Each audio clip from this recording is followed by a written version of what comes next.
Hoje vamos falar sobre a teologia da reparação. Muitos cristãos nem conhecem esse tipo de teologia. Muitos cristãos acham que basta pedir perdão a Deus que está tudo perdoado.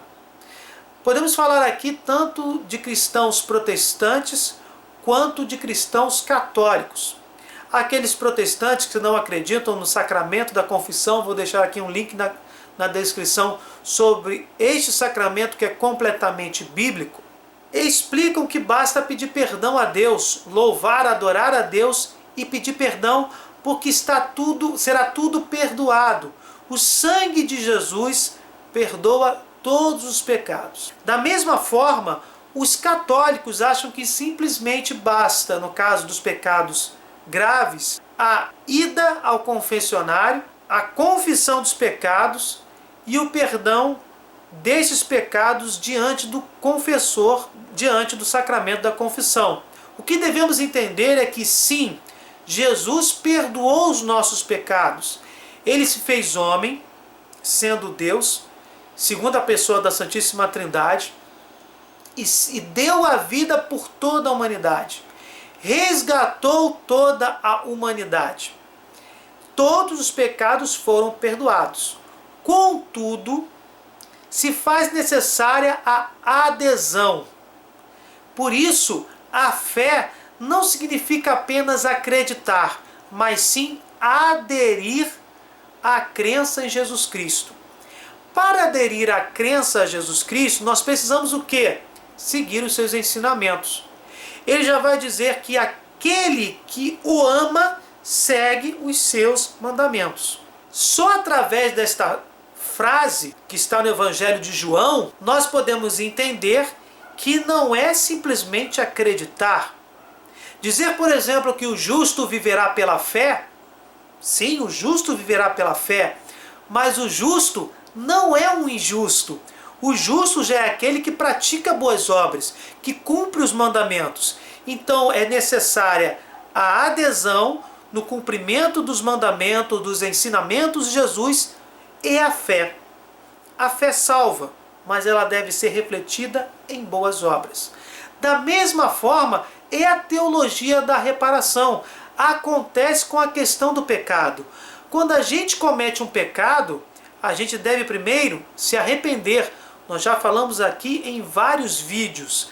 Para um pecado ser perdoado, tanto na oração, quando nós pedimos a Deus o perdão de nossos pecados pequenos, nossos pecados leves, diretamente com Ele, tanto quanto na confissão, no pedido de perdão dos nossos graves pecados, nós precisamos ter o firme propósito de não mais pecar. Já falamos aqui em vários vídeos sobre isso.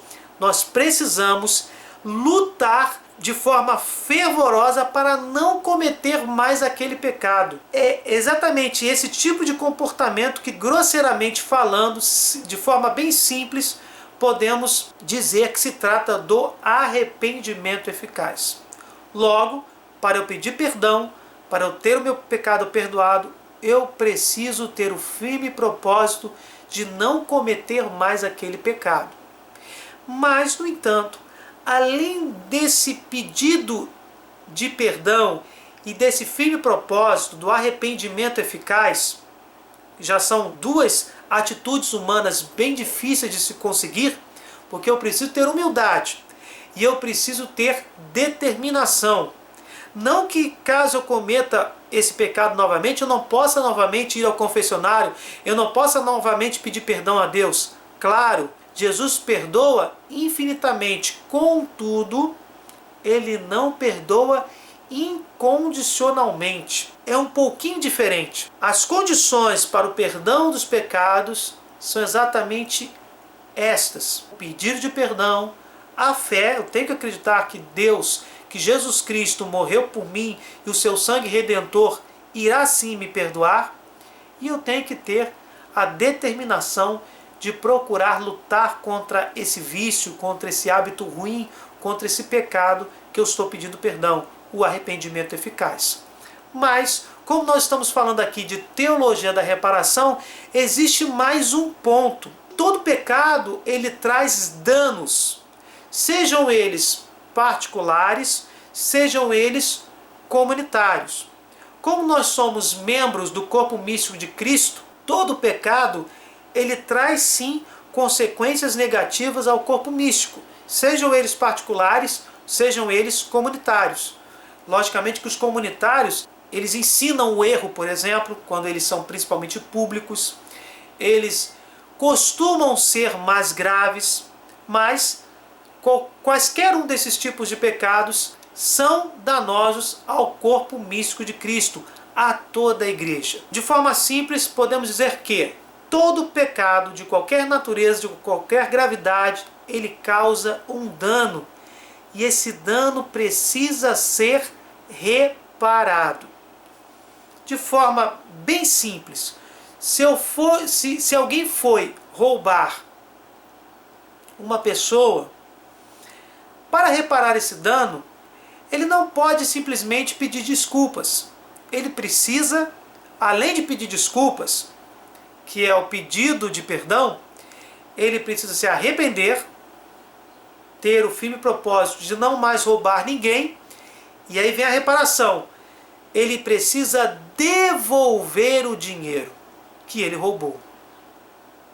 Logo, a reparação é muito importante nesse mecanismo de purificação espiritual.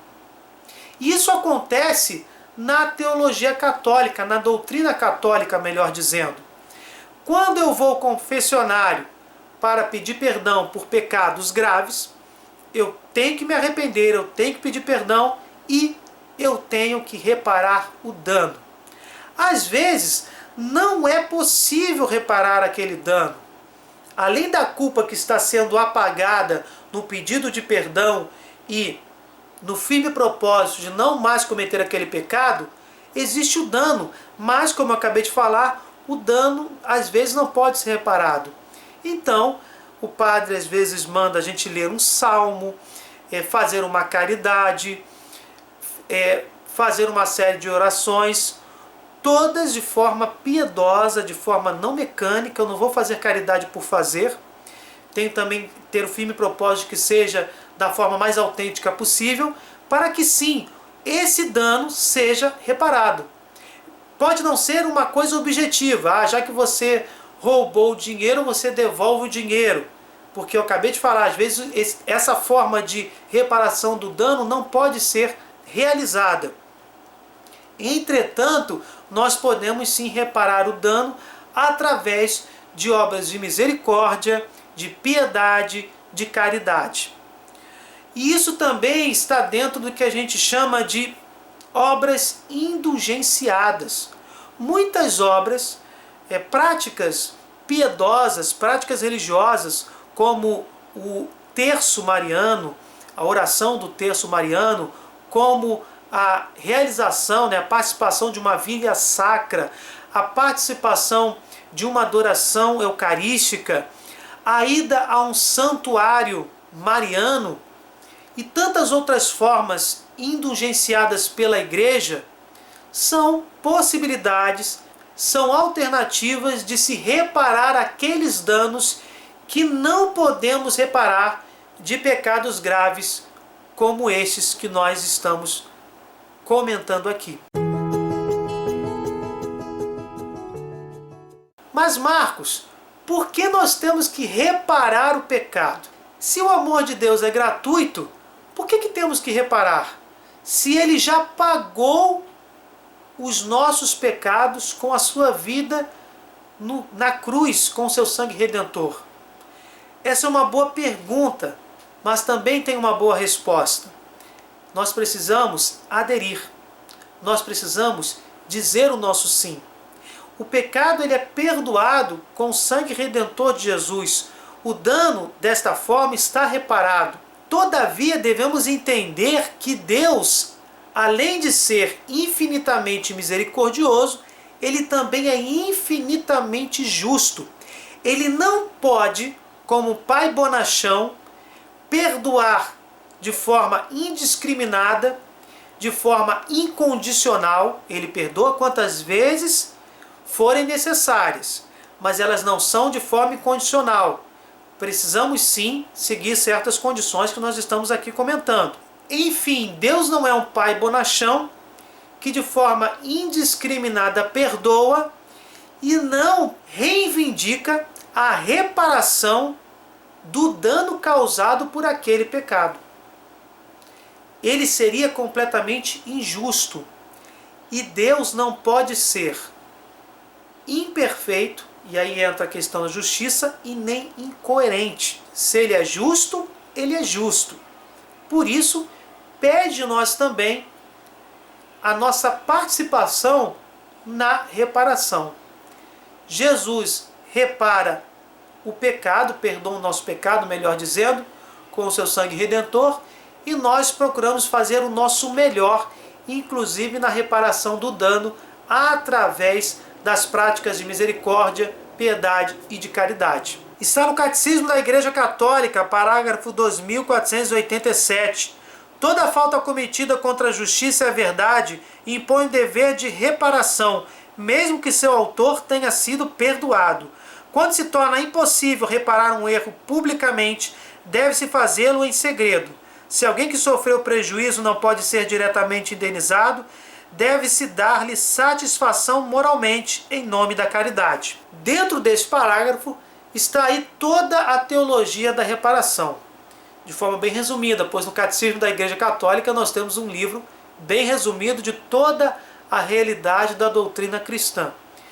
E essa teologia da reparação também continua em toda a nossa vida. Deve se arrepender do pecado, a gente deve pedir perdão, deve ter o propósito de não mais pecar e deve repará-lo. Objetivamente, a gente pode pedir desculpas, pode devolver, no caso de um roubo, aquilo que a gente roubou, pode falar a verdade diante da pessoa, diante da pessoa que a gente levantou um falso testemunho, mas também pode ser feita, se a reparação do dano não for possível desta forma, através dessas obras, que muitas delas são indulgenciadas pela própria Igreja Católica. Seguindo o mesmo raciocínio, nós temos o purgatório. O purgatório, ele serve exatamente para purificar, para reparar esses danos que não foram reparados aqui na Terra. De forma bem simplória, é exatamente isso.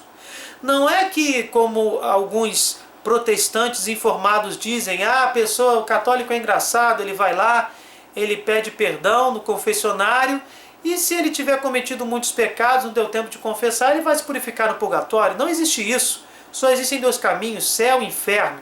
O purgatório é uma realidade bíblica. Não existe a palavra purgatório na Bíblia, mas existe sim a realidade espiritual diante de adentrar completamente na Jerusalém Celeste, antes de comungar de forma definitiva com Deus no céu, naquilo que chamamos de céu, a possibilidade de se purificar de seus pecados leves ou de danos, de reparar danos que não foram reparados em vida. Nós chamamos isso, no caso do purgatório, de desordens espirituais. A reparação de culpas eternas já perdoadas no sacramento da confissão. Por que culpa eterna? Porque quando a gente se confessa, aquele pecado é lavado pelo sangue de Cristo. Você não irá mais se precipitar no inferno eternamente, por isso culpa eterna, não irá se precipitar mais no inferno por causa daquele pecado. Contudo, nós precisamos repará-lo. E se ele não for reparado em vida, vai sim deixar uma imperfeição em sua alma, uma desordem espiritual, que não permitirá que você entre em comunhão definitiva com Deus. Logo, essa desordem espiritual deve ser purificada no purgatório. Por isso que a gente costuma até dizer que o purgatório já começa aqui, porque quando nós reparamos os danos em vida, nós já estamos sim purgando os nossos pecados. Efetivamente, em relação aos danos causados pelos pecados, nos purificando dessas faltas. É completamente lógico. Como pode uma pessoa que possui desordens espirituais, que não está pronta para entrar na Jerusalém Celeste de uma forma automática, talvez fazendo uma lavagem cerebral, e Deus não faria algo tão invasivo na alma humana, colocar aquela alma em completa comunhão com Deus, estando ainda em desordem, estando ainda não completamente purificada. Por isso, se faz sim necessária a purificação antes da entrada desta alma aos céus, da comunhão definitiva desta alma com Deus. Esta alma fica nesse período no purgatório, num tempo espiritual, não é o tempo cronológico que a gente tem na vida terrestre, na vida material. Se conta um tempo espiritual e sim, aquela alma vai se purificar espiritualmente dessas desordens espirituais, e as nossas orações, as obras que nós fazemos aqui, nós também podemos oferecer pela purificação dessas almas. Elas não podem fazer mais nada por elas.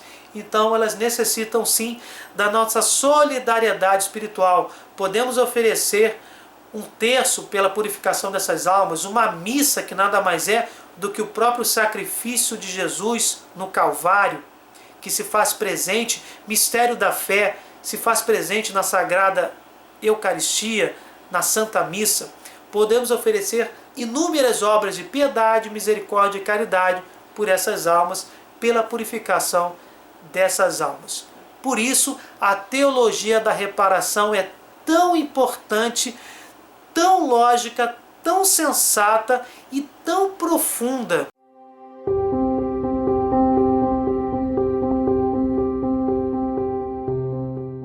Contemplando essa teologia da reparação, a gente percebe o quanto as coisas de Deus são profundas. Não é simplesmente crer em Jesus e iremos diretamente para o céu. Precisamos sim fazer a nossa parte. Precisamos sim reparar os danos causados pelos nossos pecados, e psicologicamente e espiritualmente também. Lutar contra essas desordens espirituais, contra esses vícios que ficam aqui latejando em nossa cabeça, querendo nos conduzir à repetição desses mesmos pecados. Então, através dessas obras, indulgenciadas muitas das vezes, dessas obras de misericórdia, de caridade, de piedade, através de orações, através de adorações, através dessas obras, podemos sim, obviamente, se não pudermos reparar esses danos de forma objetiva, de forma direta, através dessas obras podemos sim nos purificar e nos aproximar cada vez mais de Deus. Se vocês gostaram, deixem o seu like, compartilhem, se inscrevam no canal, desculpe qualquer coisa, fiquem com Deus e até o próximo vídeo.